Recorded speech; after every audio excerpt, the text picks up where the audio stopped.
All right, everybody, and we are back today discussing none other than the Kansas City Chiefs.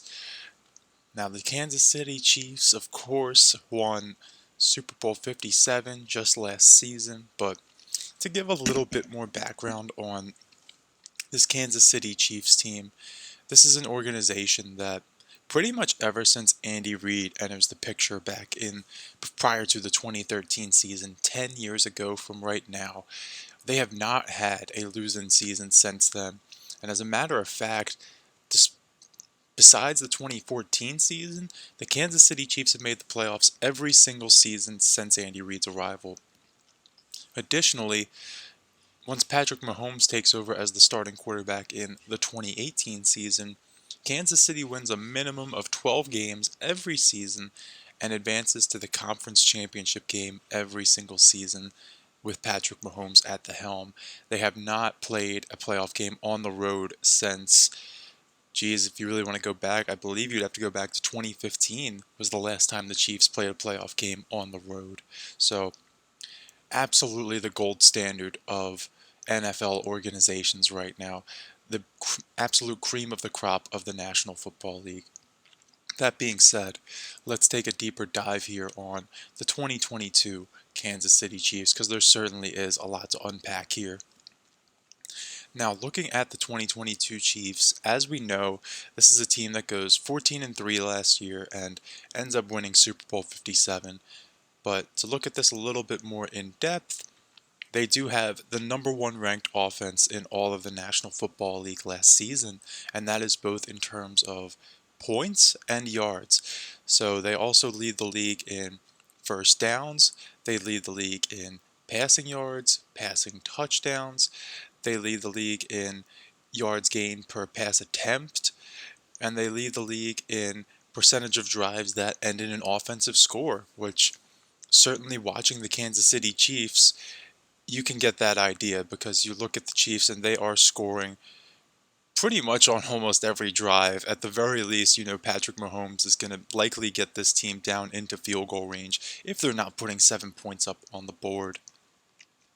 They also lead the league in yards per drive as a result, and they lead the league in average points scored per drive. So this is a team that puts points up on the board. So absolutely no surprise that they end up winning Super Bowl 57 last season. Now, looking at the defense, definitely more of an average unit, but not really too much overly spectacular to break down here. Nothing really terrible either.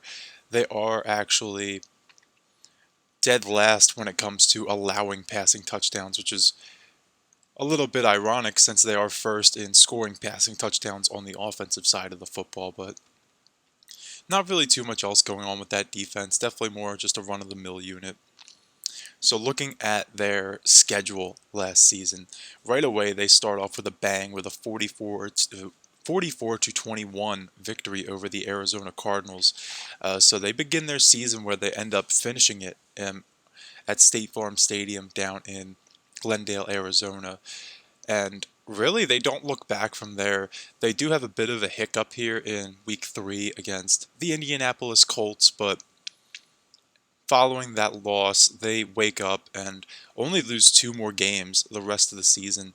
And those 2 games being to the Buffalo Bills and the Cincinnati Bengals. So, certainly 2 of the stronger teams in the National Football League, and their only home loss being that matchup against the Buffalo Bills.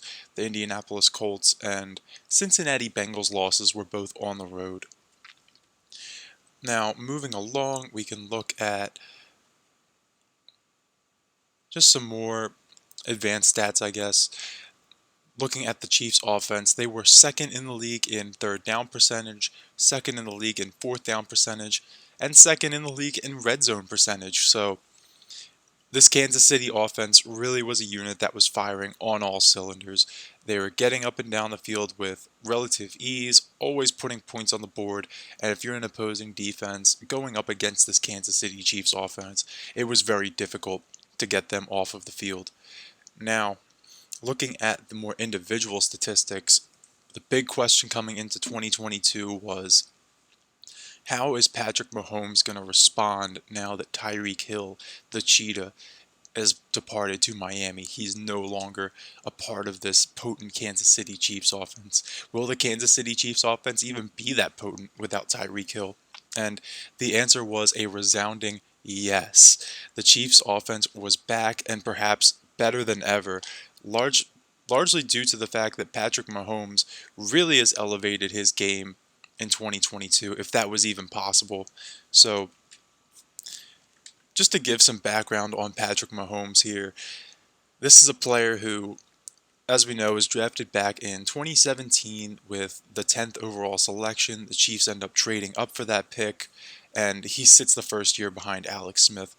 Second year, he finally gets the starting job after riding the pine for a year, and in 2018 just takes the league by storm, winning the MVP, throwing 5,000 yards, 50 touchdowns, takes the Chiefs to the conference championship game, very nearly defeating the New England Patriots and Tom Brady in his first year as a starter to go to the Super Bowl. But he follows it up in 2019 with another solid campaign, a little bit of an injury-riddled season, but ends up winning the Super Bowl that year before in 2020 just absolutely lighting the world on fire from start to finish. That was really, I feel like, the peak of when the Chiefs offense with Tyreek Hill as well was really at its height. So they end up losing that season in the Super Bowl to Tom Brady and the Tampa Bay Buccaneers in Super Bowl 55, but the narrative going into the 21 season, the season prior to this one, was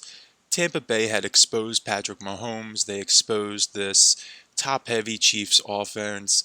Patrick Mahomes is a player with a rocket arm and could certainly make amazing throws on the run, but if you don't blitz him and you just have guys hang back in coverage, this is a player who could be exposed, and he won't take the check down options. He's going to try to force the ball down the field, much like a problem we saw with Carson Wentz. And starting off the 2021 season, that looked very much to be the case. The Chiefs looked like they were absolutely struggling in the early going of the 21 season. Patrick Mahomes in particular, which was certainly new for them. They were very much used to dominating in the month of September and getting off to a hot start and really not looking back. But last season, Patrick Mahomes comes out without Tyreek Hill, and the expectation was the Chiefs really weren't going to be that explosive still. They were still going to be struggling much like they were early in 2021, even though they did figure things out by the end of the season. But no, it seemed in 2022 he learned from his mistakes in 21, and without Tyreek Hill being there, it kind of opened things up for this offense because he's able to spread the ball around more. So we can even scroll down here to the receiving statistics. And of course, Travis Kelce is still in the fold, so he gets the vast majority of targets and receptions, yards, touchdowns. He's Patrick Mahomes' number one weapon, but in terms of the actual wide receivers, there really isn't one standout number one target.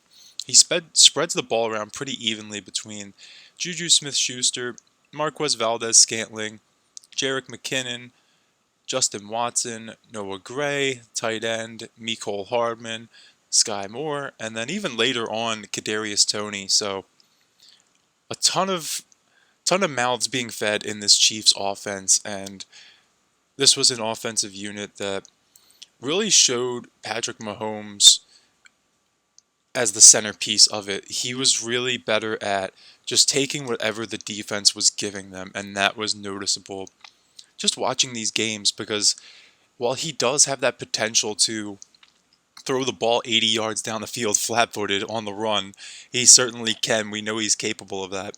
That's not always the best play if the opposing defense is trying to respect the long ball for Patrick Mahomes.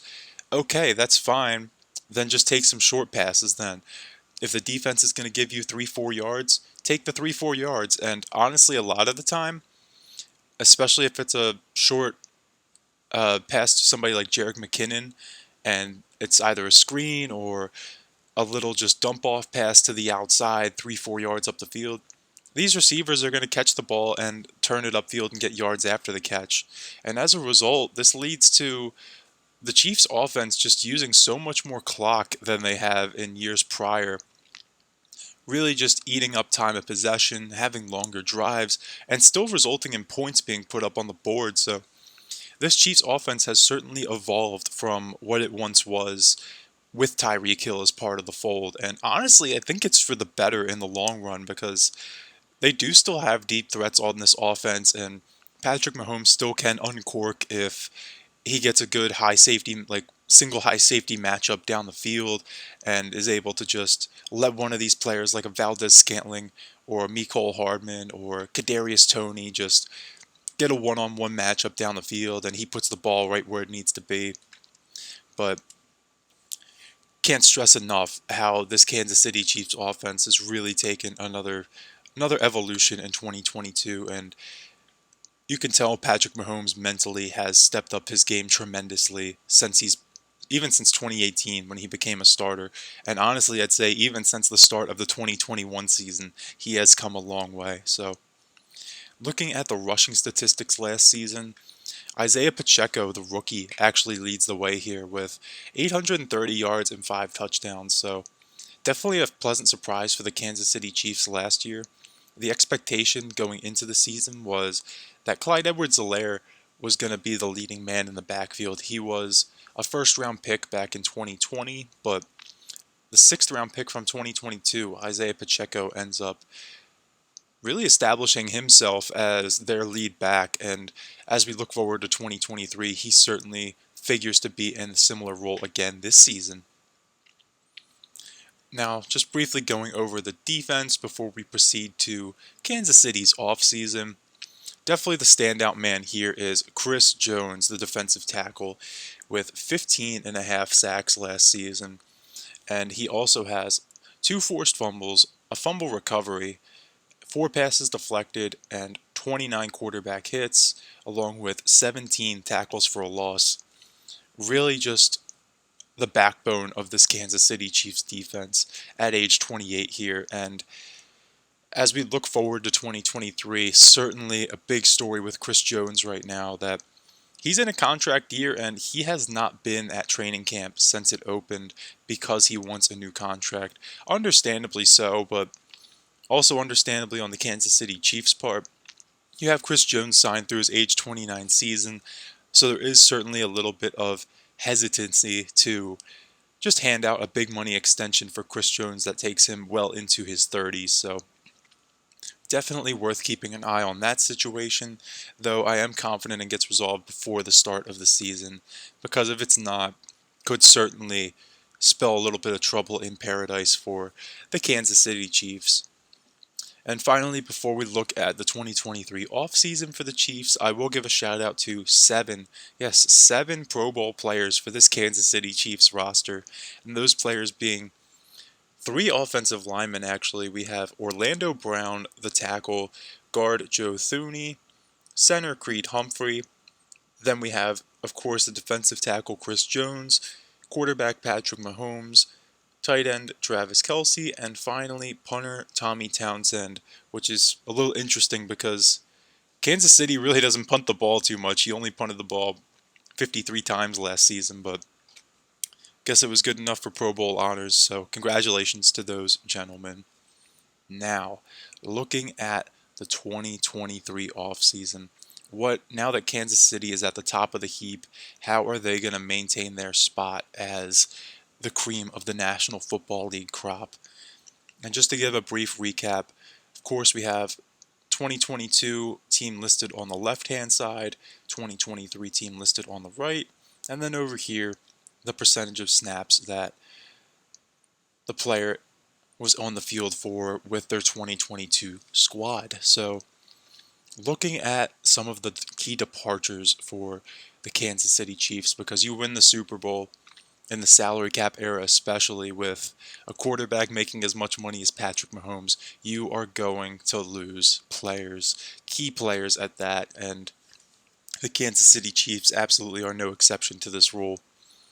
So I will start off by mentioning Kansas City Chiefs, much like following their 2020 Super Bowl loss to the Tampa Bay Buccaneers, they lose both of their starting tackles on the offensive side of the football.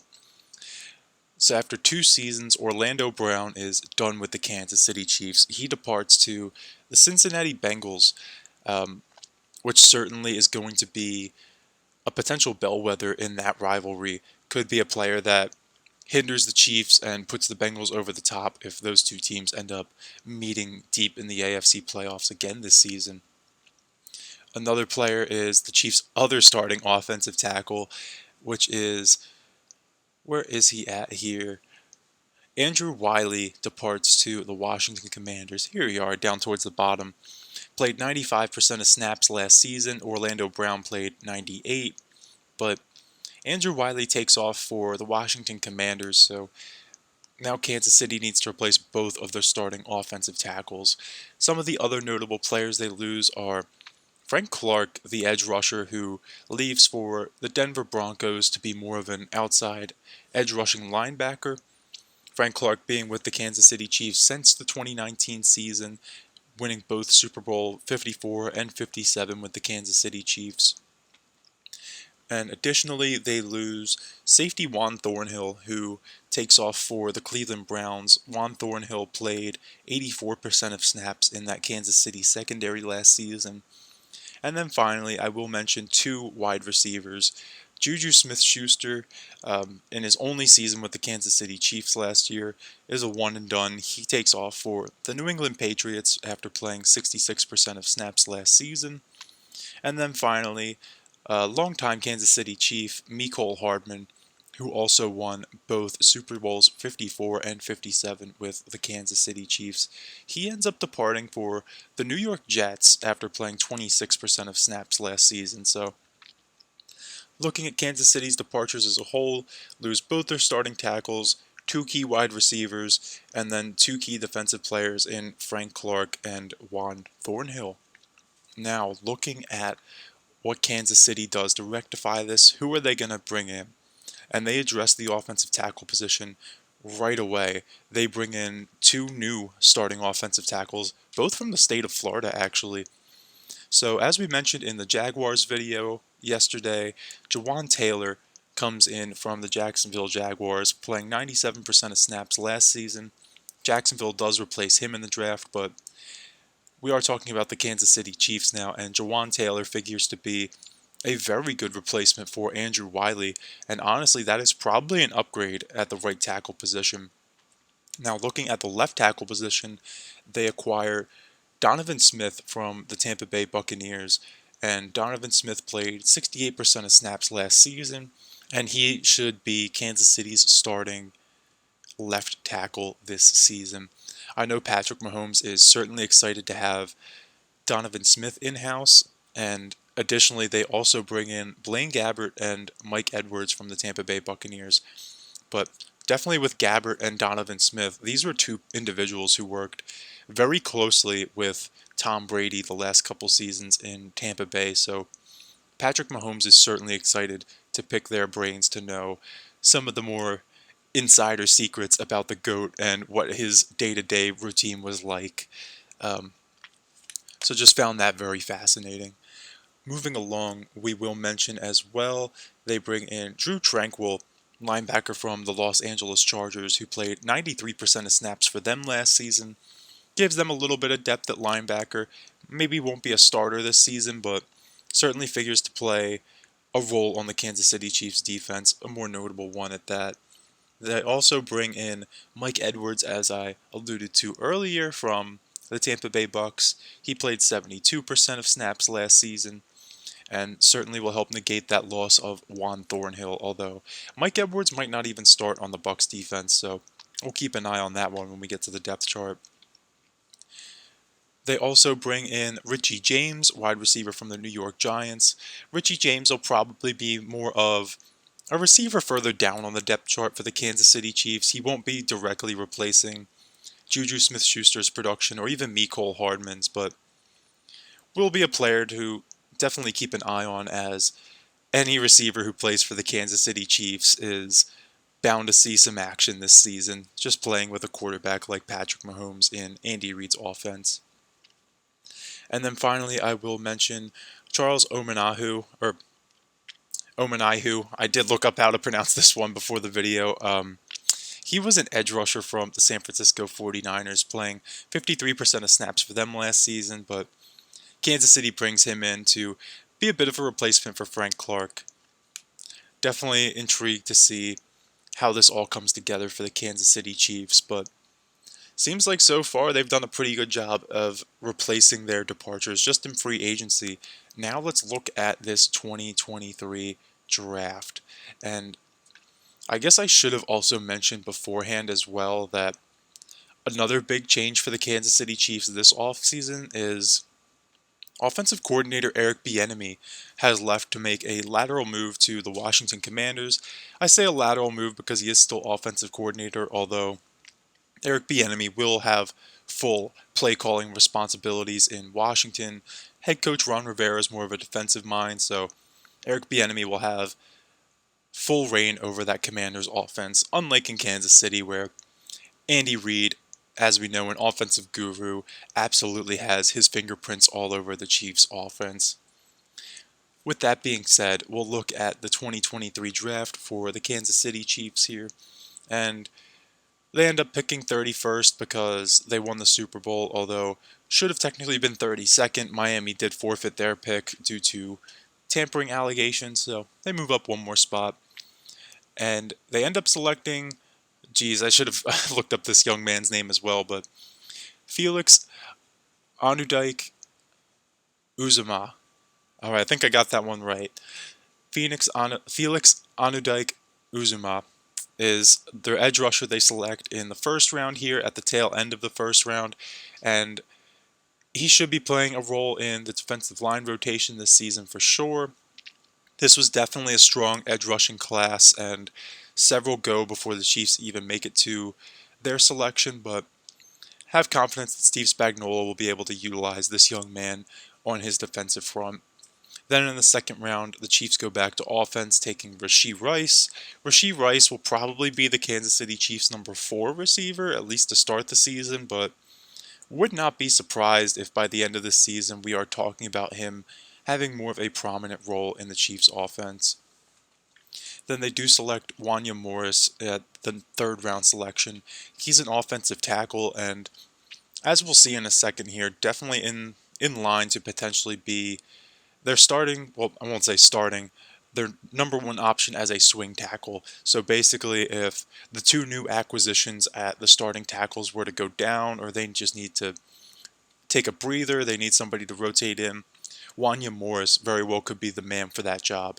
Then rounding out the rest of this draft, they go defense, the last 4 picks, which honestly I don't blame the Chiefs here.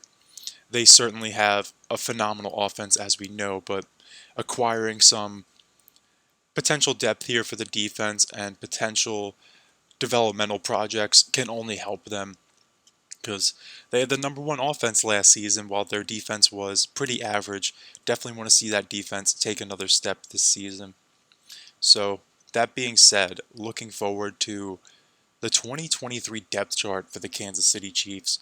Now, we will go over the position battles here as well as we go position by position here, although there really isn't too much in the way of position battles for the Kansas City Chiefs, and that's to be expected for a team that did just win the Super Bowl this year. They did have a noticeable amount of turnover like any NFL team will, but for the most part they did bring back their main core from last season. So looking at the quarterback position to begin, I mean, I'll always take any opportunity to talk about Patrick Mahomes, but he's penciled in as the starting quarterback, and I do think with him, I don't really know where would be the best spot to talk about this in this video, but I did want to mention this just in terms of Patrick Mahomes. I mean, obviously he wins the MVP last season as well, so he has 2 MVPs to his name now and the 2 Super Bowl rings with the 2 Super Bowl MVPs, but do find the discourse on Patrick Mahomes, at least in comparison to other quarterbacks, very fascinating because if we recall back to 2017 when he was drafted, the narrative was very much that Deshaun Watson was the best quarterback in that draft class. Mitch Trubisky and Patrick Mahomes were overdrafted, and then once Mahomes became a starter, it quickly became, yes, of course, with his explosive first year as a starter. You saw comparisons to Tom Brady begin that season, especially once the Patriots and Chiefs matched up in the AFC title game. But in terms of the younger quarterbacks, in terms of the quarterbacks from his own generation who are really more of a rival to him, it's really been a revolving door since 2018. Initially, it was Deshaun Watson, I would say, was the primary guy, somebody who was from the same draft class, considered the superior product coming out of school. And we even saw those comparisons right up through the 2019 season when the Kansas City Chiefs played the Houston Texans in the divisional round, that being the game where Houston goes up 24-0 at Arrowhead Stadium, but ends up losing that game in really blowout fashion, despite the fact that they were up 24 to nothing. So following that matchup, it really sort of shifted to more of Lamar Jackson then, because he was the player who won the MVP that season in 2019.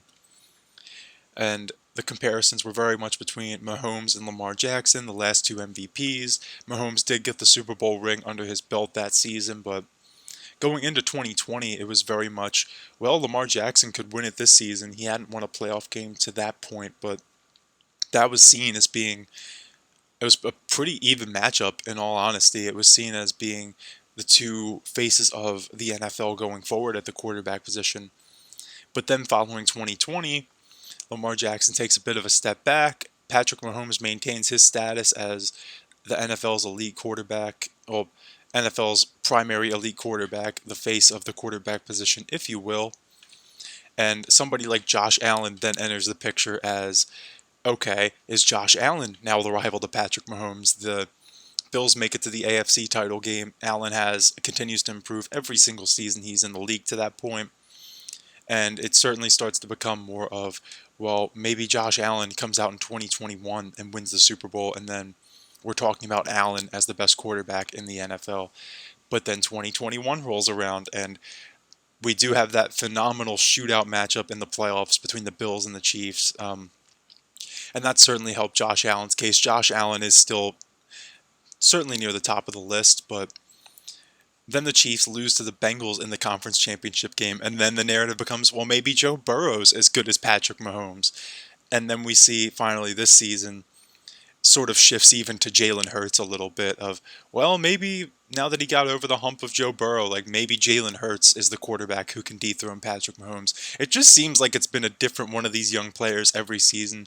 And don't get me wrong, all of these young men are spectacular quarterbacks. I'm not trying to say that by any means, but do find it interesting, though, that we're always trying to find these comparisons for Patrick Mahomes when he's really one of one. He is, and certainly now that he's won the second Super Bowl ring and the second MVP, he's really started to distance himself in terms of accolades from these other younger players. But just wanted to take a moment to talk about him because he really is a truly special player, and I don't think we realize just how far along he's come in such a short period of time. But that being said, we'll look at the rest of this depth chart. The backup quarterback position, we do have a bit of a competition going on between the veteran Blaine Gabbert in his 13th season and Shane Buechele, third-year player there. But as of right now, Gabbert does have the inside track, although Buechele is impressing in the preseason. I would think that Gabbert ends up maintaining this job when all's said and done, taking over for the now retired Chad Henne, longtime backup for the Kansas City Chiefs. So looking at the running back position, as I mentioned earlier, Isaiah Pacheco definitely slated to be the starter here, with Jerick McKinnon returning as the backup role, more of the pass-catching running back kind of role, although both of these guys can certainly catch the football, kind of need to with your quarterback being Patrick Mahomes.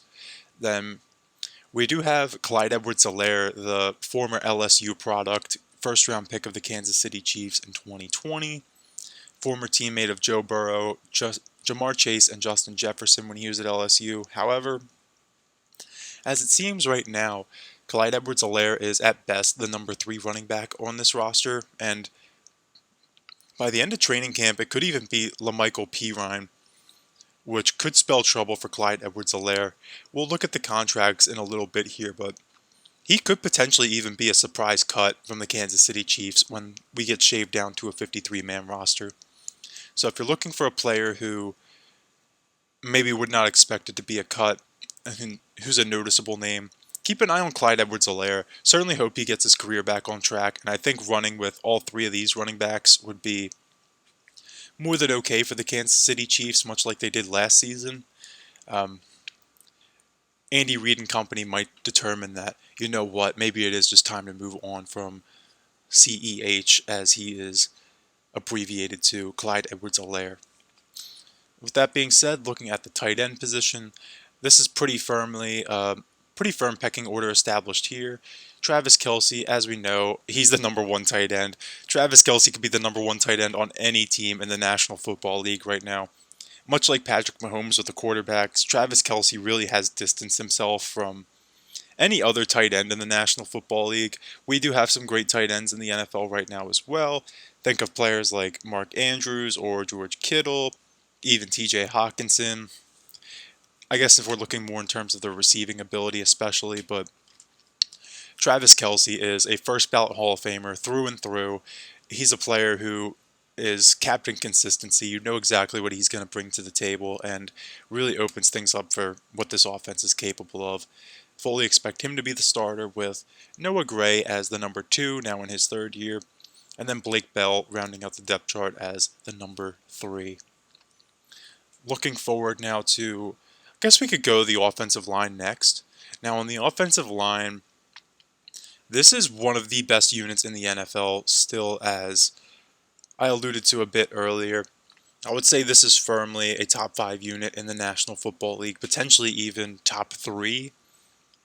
It certainly depends on how these new tackles get acclimated, but if Jawan Taylor and Donovan Smith are able to really step in and produce this season, man, this could be a special unit because we do still have Joe Thuney here at the left guard position, Pro Bowl player last year, and Creed Humphrey, who has quickly emerged as one of the better young centers in all of football right now.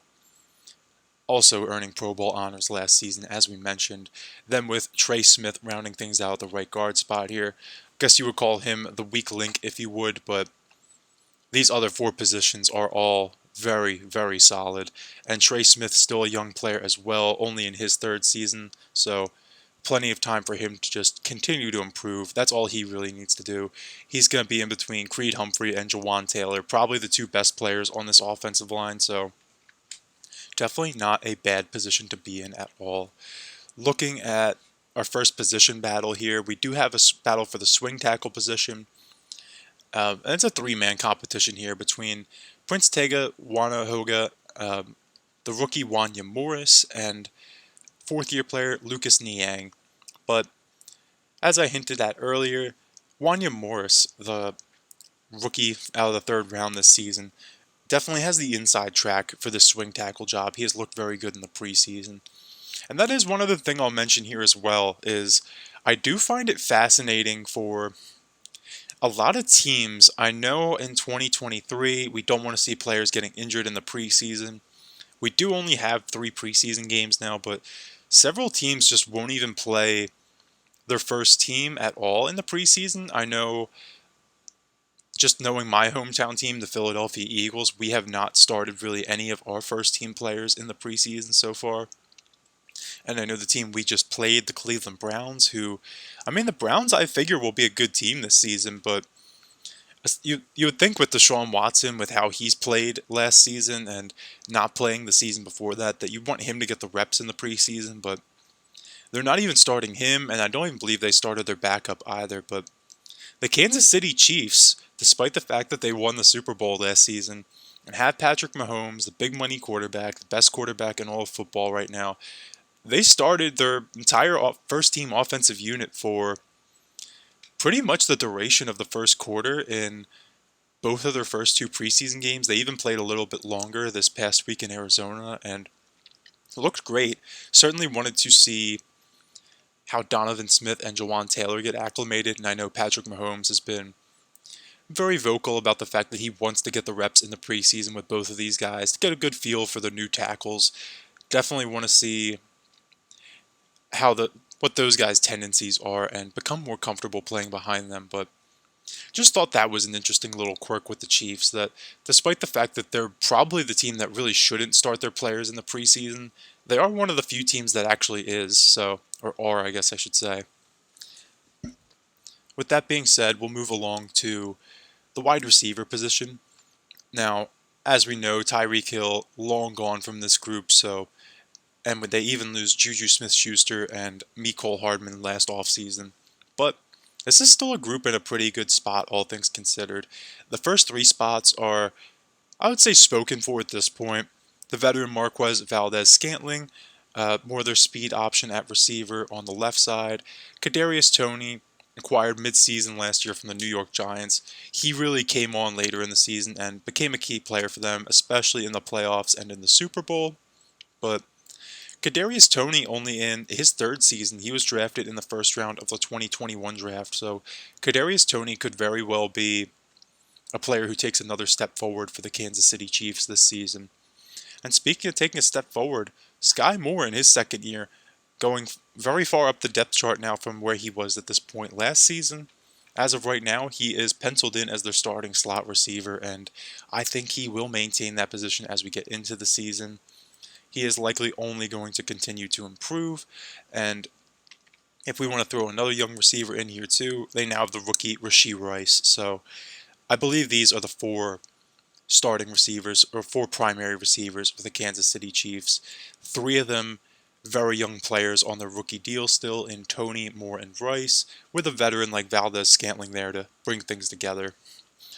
And I will say there is a competition going on for perhaps even the number 5 receiving position between Richie James and Justin Ross, although I would say it's more of just the backup slot role. Justin Ross has had a solid preseason, although I will say at this point in time, Richie James likely holds down this job. It's quite possible that both of these players do make the roster, although certainly would be difficult for Kansas City to carry potentially 7 receivers, so look out for one of these guys potentially getting cut as well. And on that note, we can move on to Kansas City's defense. Down here we have, we'll start with the defensive line, I suppose. So Kansas City does run a 4-3 with Steve Spagnuolo. And I would say their defensive line is firmly an above average unit in the National Football League. They really don't have a ton of stars on the defensive line at this moment in time, although they have been investing heavily in this defensive line as of late, with 2 of their last first round picks being on the defensive line with an edge rusher position. So last year they select George Karlaftis for the edge rusher position in the first round, and he will be playing opposite of Mike Dana, or Dana I suppose I should say, with the rookie Felix Onodike-Uzomah probably rotating in for both of these men. And I will mention as well the veteran acquisition, Charles Omenihu. He was acquired from the San Francisco 49ers, although he is suspended for the first 6 games of the season, but he would be in this edge rushing rotation as well once he returns. So really not too bad, despite the fact that they lost Frank Clark. Seems like Kansas City has landed on their feet for the most part at the edge rusher position. Looking interior now, of course, they need Chris Jones back from his holdout right now. He's not even doing the more, I guess this is more of a new concept in the NFL. I certainly didn't remember hearing about this when I was younger. A lot of these players are doing a hold in right now, which is actually what Nick Bosa of the San Francisco 49ers is doing at the moment. Basically what that entails is, instead of Chris Jones just not being present at the facility at all, just being at home, I'm not saying he's just sitting on the couch watching TV all day. I'm sure he's still working out, still looking at film, still studying. I would hope he is for the Kansas City Chiefs' sake, but a hold-in would basically be a player who, they are still present at the facilities, they are still present at film meetings, they're still present for walkthroughs and workouts, but they're not really doing any of the high-intensity stuff like on the field at practice. They're not putting the pads on, they're not putting their jersey on. They're but they are still present at the facility to maintain good relations with the coaching staff and their teammates, of course, because it's not their fault that Chris Jones isn't getting paid. It's between Chris Jones and the front office, really between Chris Jones' agent and the front office. So kind of surprised that Chris Jones just isn't there at all. You'd think he would want to maintain the good relations for his teammates' sake and the defensive coaching staff, just because this is a team that won the Super Bowl last year and is certainly eyeing going back to back this season. But be interested to see how that situation gets resolved, because Kansas City is quickly approaching their Week 1 matchup on September 6th. We are now just over 2 weeks away from that. Or I'm sorry, September 7th is their first game of the season. As of right now, we're just over 2 weeks from that point in time, so definitely worth keeping an eye on the Chris Jones situation. Some of the other interior players on this defensive line, you have Derek Nady starting alongside him, and Keandre Coburn, the rookie from the 6th round. Although right now, Keandre Coburn is starting at training camp because of Chris Jones' absence, really showing that they are sorely missing Chris Jones' presence. And out of all these players, honestly, Danny Shelton has probably been the most impressive in the preseason so far. So definitely would expect him to make the roster. Certainly if Chris Jones is no longer in the picture, but we will see how this progresses. With Chris Jones on the field, he is definitely the best player on this defensive line by far, and as a result, he is a big reason why I would say they're an above average unit. If Chris Jones is not present to start the season, this could quickly become one of the weaker defensive lines in football right now. Moving along to the linebacker position. Now, Kansas City really doesn't use too many linebackers. They'll probably just roll with two here, and so I guess it's more of a 4-2, I guess you could say, and then they'll have 5 players line up in the secondary. So they do have fourth-year man Willie Gay and third-year man Nick Bolton starting at linebacker, with Leo Chanel and Drew Tranquil backing them up. So despite the fact that Kansas City really doesn't have too many linebacker-heavy personnel sets in their defensive scheme, they do have solid personnel in place for the roles they require. They are consistently addressing these positions in both free agency and the draft, so definitely not being slept on there. I wouldn't say this is like one of the best linebacker units in the NFL or anything, but definitely does their role, definitely have the personnel in place that they require for what they're trying to achieve. Finally, looking at the secondary, we will say with the secondary, this is probably one of the better units in the National Football League. I won't say it's a top 5 unit in the NFL by any means, largely due to the fact that there really isn't one standout player in this secondary unit, as of right now at least. But I would say this is a top 10 secondary in football right now, and certainly for a team like the Kansas City Chiefs, who are looking to repeat as Super Bowl champions, you would hope that is the case. Breaking this down a little bit further, we have Jalen Watson and L'Jarius Sneed projected to start at the cornerback position right now, with Nick Jones and Joshua Williams listed as the number 2s, at least as of right now. These are still just unofficial depth charts. Nothing here is set in stone. We have one more week of preseason action still, but that was also a big reason why I wanted to wait until after the Chiefs and Cardinals played their Week 2 preseason matchup to record this video, so that way we could really go get a little bit of a better idea of what we're working with here. They only have to play one more game before they play the Detroit Lions in just over 2 weeks to open the 2023 NFL season. But looking ahead here at the safety position, second-year man Brian Cook is likely going to be stepping in for their departed free agent safety Juan Thornhill. They also have Justin Reid starting alongside him, signed from Houston but prior to last season. Then we even have Mike Edwards, the veteran free agent acquisition, backing up Justin Reid. So some good depth at the safety position there. And they do even have Chamari Connor, the rookie, backing up Brian Cook as well. And then finally, we have our second first-round pick from last season. They did have 2 due to that Tyreek Hill trade. So they took George Kalafdis with one of them, and they also select Trent McDuffie, who will certainly be their starting nickel cornerback this season. Trent McDuffie had a solid rookie campaign last year, and hopefully he could build on that, because he could absolutely be one of the better players in the secondary unit as of right now.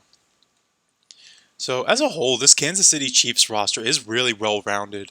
I wouldn't really say that there is one weakness on this team. There really isn't a position even that sticks out to me as saying the Chiefs sorely need an upgrade. As of right now, the only thing Kansas City needs to do, get Chris Jones back on the field. That is the expectation, and we will look at the contract situation in depth a little bit more later on here, but as of right now, this absolutely looks like a unit that can compete again for the Super Bowl this season. And with that being said, let's see how they put this thing together on the field for 2023. This is the Kansas City Chiefs schedule. These are my 2023 season predictions from a couple weeks back now.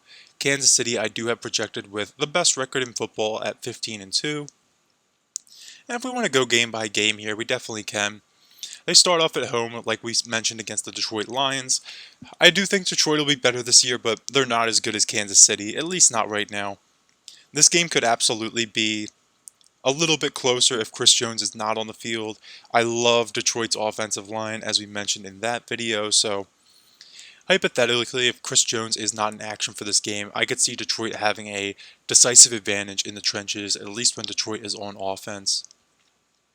But as of right now, give Kansas City the 1-0 record. Then they get a little bit of an extended rest coming back against the Jacksonville Jaguars in Week 2 on September 17th. This is a rematch of the divisional matchup last year between the Chiefs and Jaguars, and that was a close game. Wouldn't be surprised if Jacksonville puts up a good fight here as well, but again, much like with Detroit, I think Kansas City is just a little bit too much for them. Jacksonville and Detroit, I would say, are definitely parallels in the AFC and NFC right now. Both up-and-coming teams that could absolutely make some noise this year. Week 3 against the Bears, don't really need to waste too much time on that. Kansas City is the better team than the Bears. Although, who knows, they did lose in Week 3 to the Colts last year, so won't rule anything out there, but Week 4, they then get, I believe this is, yes, a primetime game, Sunday night, against the New York Jets. Jets will be wearing their throwback jerseys. Patrick Mahomes versus Aaron Rodgers. Maybe the two most accomplished quarterbacks in football right now. Definitely looking forward to this matchup, although right now, do lean Kansas City in this matchup. I think the Chiefs are really going to come, much like they did in 2020 after winning the Super Bowl, I think they're just going to come out with a purpose in the regular season this year. I feel like you do see that a lot with Super Bowl champion teams that don't have a lot of turnover. They really come out improved the following season, I feel like. I know last season was certainly a bit of an exception with the Los Angeles Rams, but we could go back for a few teams real quick here. I would say the 2020 Bucks, they looked better in the regular season in 2021 than they did in 2020. Same with the 2019 Chiefs. The Chiefs had a better regular season in 2020 than they did in 2019. The New England Patriots in 2018 even, they had a really solid start to the 2019 regular season. Despite the fact that they really weren't an overly impressive unit, they did start off, I believe, 9-0 or 10-0. So yeah, really think Kansas City's going to come out with a purpose here. Then they get Minnesota in Week 5. Again, I think Kansas City just too much for the Minnesota Vikings right now. They do have Justin Jefferson, who's always a big play threat, but really not too much else doing on that Minnesota roster, though we haven't gone through them with a fine-tooth comb as of yet. Week 6 against Denver on a short rest. Denver is also coming off of short rest for this matchup, so give this one to Kansas City. Like I said in the Denver video, though, these teams do play 2 times within 3 weeks, and if I had to give Denver one of these, it could be Week 8. If there is one game where I'm going to say the Chiefs lose here prior to the bye week, it probably is this Week 8 matchup against the Denver Broncos, but we do have sandwiched between there a home matchup against the Los Angeles Chargers. LA always plays the Kansas City Chiefs tough. Justin Herbert versus Patrick Mahomes, always a sight to behold. One of the better matchups within the same division in all of football right now. But I will give the Kansas City Chiefs the nod here coming off of the extended rest. Again, would not be surprised though the Chiefs drop one of these games with 3 straight divisional matchups, 2 of them against the same team. Never a recipe for success. Then right before the bye week, they go to Germany, I believe in Munich, against the Miami Dolphins, which really kind of unfortunate that the NFL chose this game to put overseas because we could have had Tyreek Hill coming back to Arrowhead Field. That would have been really cool. But who knows? Maybe this is a matchup we end up getting in the playoffs, which would be really awesome to see. And then they get their bye week, and coming out of the bye week, they get the Monday night matchup against the Philadelphia Eagles, the Super Bowl 57 rematch. Both teams coming off of their bye, but Andy Reid with 2 weeks of prep against the Philadelphia Eagles. I know that Nick Sirianni's also going to have the 2 weeks, but man, Andy Reid coming off of the bye really is something special. And since leaving the Philadelphia Eagles in 2013, Andy Reid has not lost to his former team, so I will give the Kansas City Chiefs the nod here. Then they get what should be an easier matchup against the almost said the Oakland Raiders, against the Las Vegas Raiders the following week at Allegiant Stadium. I think the Chiefs end up just outclassing the Raiders there. And then the following week, Green Bay with a bit of extra rest, but they do go into Lambeau Field against the Packers.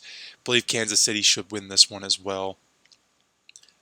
Green Bay, I think, will be starting to come into their own around this stretch, as we mentioned in that video, but Green Bay also has a very difficult schedule around this point in time.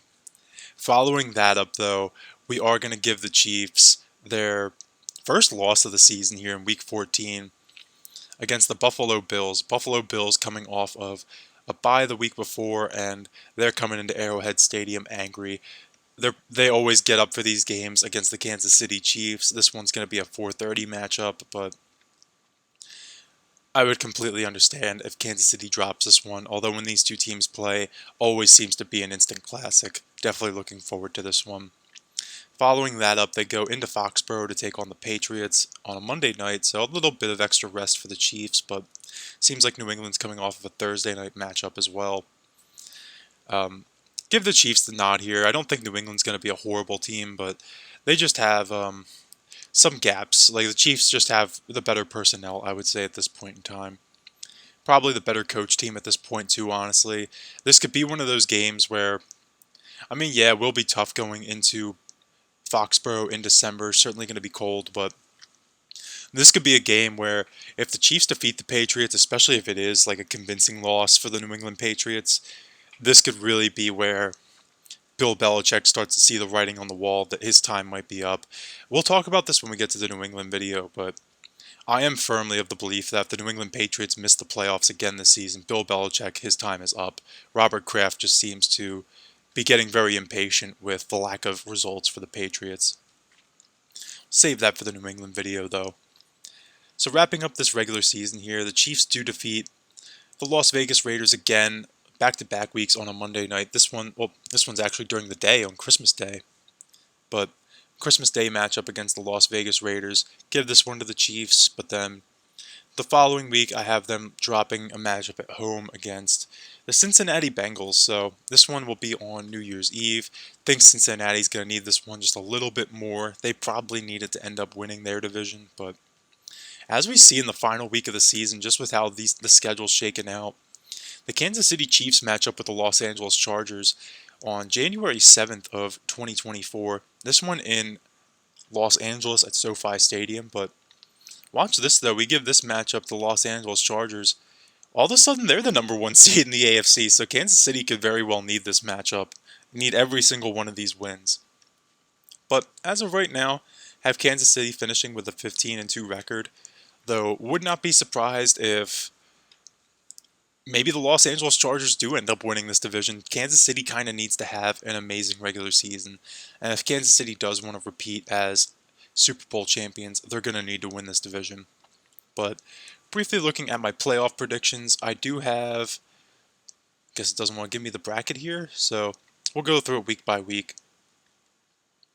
I have Kansas City getting the bye against, well, it was against the Los Angeles Chargers. I don't know why it's not really interested in putting that schedule up on the screen for you guys right now. Oh, it resetted my playoff results, of course. So looking at these playoffs here, I do have the Kansas City Chiefs getting the Los Angeles Chargers again in the divisional round of the playoffs, which definitely is going to be intriguing if this is the matchup, because these two teams did play, as we just saw in Week 18. So Kansas City could theoretically play Los Angeles at SoFi, get a bye week, and then play them again, while Los Angeles goes and plays the Jacksonville Jaguars in that week in between. And yeah, while it is definitely a tall task for me to project 3 wins for the Kansas City Chiefs over the Los Angeles Chargers, especially considering I only have the Chargers losing 3 games the entire season. So I'm going to say the Chargers lose 4 games, including the playoffs, and 3 of those games being to the Kansas City Chiefs. I would be really surprised if that is how this shakes out when all is said and done, but just from a Chiefs perspective, I don't think, like, it seems like they need all 3 of these wins against the Chargers, and I think they can very well get them, but we will see. Always a great matchup when these two play, and I would love to see this matchup in the divisional round. Looking ahead to the conference title game, this is where I think the magic will run out for Kansas City. So I have them playing the Cincinnati Bengals for the 3rd straight year at Arrowhead Stadium in the AFC title game. But for as great as the Kansas City Chiefs are, I do think the Cincinnati Bengals are going to be just a touch hungrier. They're going to really want this game to get back to the Super Bowl. But I do have Cincinnati losing in the Super Bowl to the Philadelphia Eagles. But all in all, solid campaign for the Kansas City Chiefs. Patrick Mahomes still never plays a road playoff game here. Continues that streak of 6 straight conference championship games. It would be at home. Really remarkable stuff. He's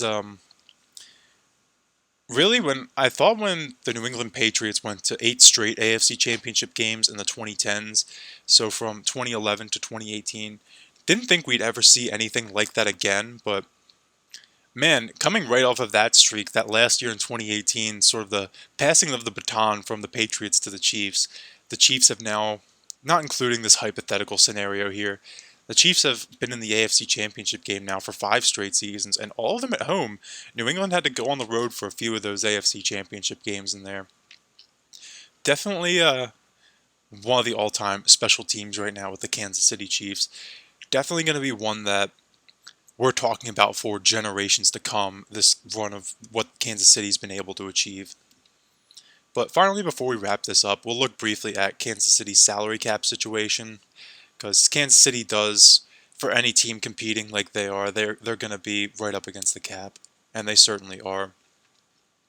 So looking at their cap situation, they do have Patrick Mahomes locked up for several more seasons. This actually extends well beyond 2027 here. He is locked up through, I believe, the 2032 season. So he's going to be in Kansas City for a very, very long time. Might be the 2031 season. It's one of those two, but this is a contract that was signed back in the summer of 2020 and is already well below market value. As you can see, the way it's structured, his cap hit for this season is only $39 million, and I know Patrick Mahomes is trying to take more of the Tom Brady approach, wants to try to just keep restructuring this deal to give the Chiefs cap flexibility in their current season. So basically what that does just frees up money for Kansas City to pay other players. Mahomes still gets his bag, but at the same time he is pushing the envelope for the quarterback position, so that way other guys can get paid too. Really crazy though that somebody like Patrick Mahomes is making $39 million against the cap this year, when players like Daniel Jones and Derek Carr might even be a higher figure than that. Just love to see a quick straw poll on NFL fans and players of, yeah, who would you rather have as your quarterback for the same amount of money? Patrick Mahomes or Daniel Jones? Patrick Mahomes or Derek Carr? Really just shows how good of a contract this is for Kansas City. But moving along here, they will potentially need a backup after the season, both of them in contract seasons. Looking at the running back position, Clyde Edwards-Helaire, they actually declined his 5th-year option, which, again, I wouldn't be surprised if he doesn't even make the roster this season, but certainly believe this could be his swan song in Kansas City this year if he does make the team. And Jerick McKinnon also in a contract year. So definitely Kansas City could potentially look for another running back after the season. They will still have Isaiah Pacheco for the following 2 seasons beyond this year, but might need a running mate for him in the backfield after this season. Looking at wide receiver, Definitely have some money tied up into Marquez Valdez-Scantling here, but not really too much of an investment otherwise. Kadarius Toney, Sky Moore, and Rashee Rice all on their rookie deals. They could even potentially pick up a fifth-year option for Kadarius Toney in 2025. So definitely a far cry from the money they were gonna, well, that Tyreek Hill wanted, the money that Miami Dolphins ended up paying Tyreek Hill. I believe Tyreek Hill makes $30 million for the Dolphins, and by the looks of it, you could combine Kansas City's entire receiving room, and that cap hit still wouldn't even be close to 30 million. Looking at tight end, if Travis Kelce making 15 million roughly for the next 3 seasons, does balloon a little bit to 19 million in that last season, but absolutely terrific value for what he brings to the table. And really not too much else money tied up in the tight end position. So, geez, you could even combine Travis Kelce with Valdez-Scantling, Kadarius Toney, Sky Moore, Rashee Rice, and that cap hit, when all is put together, is very close to Tyreek Hill's cap hit with the Miami Dolphins. So, I'm not saying Kansas City dodged a bullet by letting by letting Tyreek go to Miami, but I think it's definitely a trade that's worked out really well for the Kansas City Chiefs. One that definitely worked out better than people anticipated when the move was made. And that's just the hard decisions you need to make sometimes when you have the quarterback on the big money contract. And it's something that teams like the Buffalo Bills are going to have to face in the next couple seasons here, and the Cincinnati Bengals. So Buffalo, yeah, they're paying Josh Allen and Stephon Diggs the big money, but they're going to see after this season they're going to have to make cuts somewhere. Now, they could trade Stephon Diggs, get that cap hit off the books like the Chiefs did with Tyreek Hill, or you could keep him, but it's going to be at the expense of having an amazing defensive line like they have most likely. And then the Cincinnati Bengals, they're still looking to extend Joe Burrow, but next year it's going to be Jamar Chase, and they're going to need to pay T. Higgins too, and Tyler Boyd. So definitely interested to see how these other teams try to juggle the cap like Kansas City has. Now looking at the offensive line, really not a lot invested here either in terms of salary cap hit. Joe Thuney being the highest paid player here for 3 seasons, though technically it could be Jawan Taylor. His cap hit's only $5 million and some change this season, but balloons to nearly $25 million for the following 3 seasons. Both of those players locked up through at least 2026. Then they also have Donovan Smith signed for just this season, Creed Humphrey signed for the next 2, and then Trey Smith signed for the next 2 as well. So besides Donovan Smith, none of their projected starters are currently in a contract year. Definitely love to see that. Then on the defensive line, the big one being Chris Jones. Chris Jones is currently, his contract demands are pretty high right now. He's looking for around $30 million a season, potentially even more. He's looking at what Aaron Donald makes with the Los Angeles Rams and saying, hey, why couldn't I be the highest paid defensive tackle in all of football? Aaron Donald led that Rams defensive unit to a Super Bowl in Super Bowl 56. I led the Chiefs defensive line and defensive unit to Super Bowl 57. Why can't I make more than him? But Chris Jones is about to turn age 30 very soon, so Kansas City certainly hesitant to pay him. Really intrigued how this contract looks when it's all said and done. I feel like the best solution here is probably like a 3-year deal with a high cap hit. I don't think Chris Jones will drop off a cliff too much over the next 4 seasons overall, but I wouldn't give him anything really beyond that in terms of term. Wouldn't hesitate if it's a shorter term though. I wouldn't hesitate to pay him a high cap hit. Really, not too much else invested on this defensive line. A lot of these guys are in contract seasons, but they do have George Kalafdis and Felix Uzama all signed for the next. Technically 3 seasons for Kalafdis, but he does have a club option, and same thing for Uzama, signed for the next 4 with a potential 5th-year option. So both of those guys will probably be their edge rushers for years and years to come. Looking at the linebacker position, they do have the veteran acquisition Drew Tranquill on just a 1-year flyer, with Willie Gay Jr. also in a contract year. But then we have Nick Bolton signed for the next 2 seasons, so definitely going to need to look to address the linebacker position here, whether it's by signing another free agent, by extending Willie Gay Jr., or by taking somebody in the draft. definitely worth keeping an eye on that situation as well. And then finally, we have the secondary. Justin Reid making the most here, signed for just the next 2 seasons. Trent McDuffie signed for the next 3, plus a potential 4th-year option. Well, 5th-year option would be 4 from this moment in time. And then a couple players here on a contract year, but not really too much doing in terms of large salary cap hits. So Kansas City as a whole here, definitely giving themselves a lot of flexibility. I understand why they're hesitant to pay Chris Jones, but honestly, I feel like they should if they have the room to. He's one of those guys who really is a difference maker for them, and having him in the building is more valuable than not. Their big name players like Travis Kelce and Patrick Mahomes signed up for the next few campaigns, and I fully expect Kansas City to be competing at the forefront of the National Football League really for those next 3 seasons. I'd say as long as they have that duo of Mahomes and Kelce on offense behind a solid offensive line, which it looks like they will have, with a defense that's continuing to have young players injected into it, like a Trent McDuffie or a George Kalafdis, a Felix Uzama, they're going to have success. And especially if Andy Reid stays in as head coach, they do have Matt Nagy now as the offensive coordinator, returning to the fold. Formerly the offensive coordinator before Eric Bieniemy, but yeah, love to hear from any Chiefs fans out there, the Chiefs Kingdom. Are these guys going back to the Super Bowl this year? Are we looking at a back-to-back scenario, or are they going to get upset somewhere along the line here, whether it's to the Cincinnati Bengals or the Los Angeles Chargers? If they run into the Buffalo Bills, maybe they get their revenge.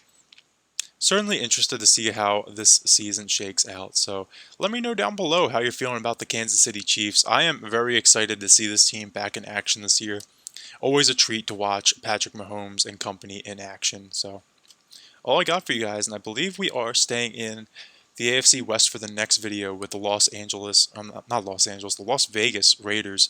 I believe we will go to the Los Angeles Chargers after that. So look forward to talking to you guys then.